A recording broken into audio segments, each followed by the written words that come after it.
అయితే ప్రస్తుతం అధికారంలో ఉన్నటువంటి ప్రభుత్వ ప్రజాప్రతినిధులు ఎవరైతే ఉన్నారో వారందరూ చెప్తున్నటువంటి మాట ఏంటంటే, మేము అధికారంలోకి వచ్చిన తర్వాత ఈ 2 సంవత్సరాలలో 60,000 పైచిలకు ఉద్యోగాలను భర్తీ చేశామని చెప్పి వారు చెప్తున్నారు. సో ఇది నమ్మొచ్చా మరి?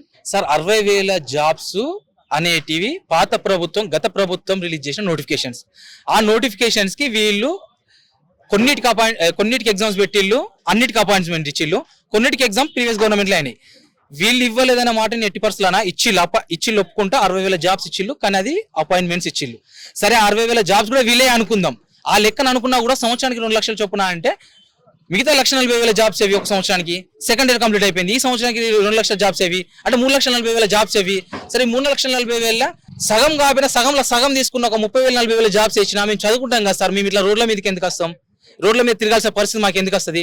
మేము హైదరాబాద్కి వచ్చింది చదువుకోవడానికా, లేదంటే ధర్నాలు చేయడానికి, ర్యాలీలు చేయడానికి, ఇలాంటి మీడియా ముందు మాట్లాడడానికి వచ్చినాము? మాకే అర్థం అవుతలేదు.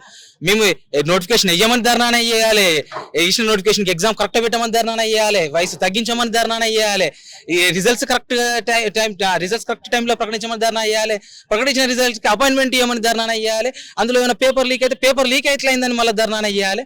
మా జీవితాలు మొత్తం ఈ రోడ్ల చుట్టూ ఈ రోడ్ల మీదకి వచ్చి ధర్నాలు చేసి అవుతుంది సార్. మేము మా డిగ్రీలు బీటెక్లు అయిపోయినప్పుడు మేము వచ్చి చదువుకుంటే జాబ్ వస్తుందన్న ఉద్దేశంతో మేము వచ్చినాం. కానీ వచ్చినాక మాకు తెలిసింది ఈ విధంగా ఉంటుంది పరిస్థితి అని. పాత ప్రభుత్వం చేసిన తప్పు వల్ల మా 5 సంవత్సరాల జీవితం కోల్పోయినాం.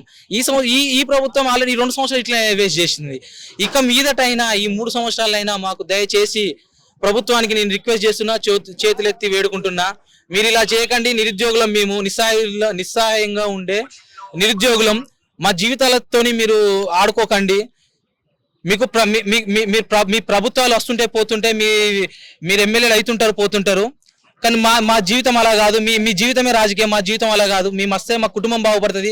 మేము ఎగ్జామ్లో రాసేటప్పుడు ప్రతి క్వశ్చన్ని చాలా పెట్టి రాస్తాం. మా ప్రతి క్వశ్చన్ వెనకాల మా కుటుంబం ఉందని, కుటుంబం ఉంది మాకు. నాకు ప్రతి క్వశ్చన్ మీద వెనకాల నా కుటుంబం ఆధారపడి ఉంది. నేను క్వశ్చన్ జాగ్రత్త చదవాలి, జాగ్రత్తగా ఆన్సర్ చేయాలి, తప్పు చేయొద్దు, తొందరపడద్దు అనే ఉద్దేశంతో మేము ఆన్సర్ స్టిక్ చేసి వస్తుంటాం. అలాంటి నిస్సహాయమైన మమ్మల్ని మీరు ఎట్టి పరిస్థితుల్లో మా జీవితాలతో మీరు ఆడుకోకండి సార్. ప్రతి కాంగ్రెస్ వాళ్ళకి నేను వేడుకుంటున్నా, సీఎం గారికి, డిప్యూటీ సీఎం గారికి రిక్వెస్ట్ చేస్తున్నా, దయచేసి ఎగ్జామ్స్ నోటిఫికేషన్స్ రిలీజ్ చేయండి, ఎగ్జామ్స్ కండక్ట్ చేయండి. మా జీవితాలతో చెలగాటం ఆడుకోకండి సార్.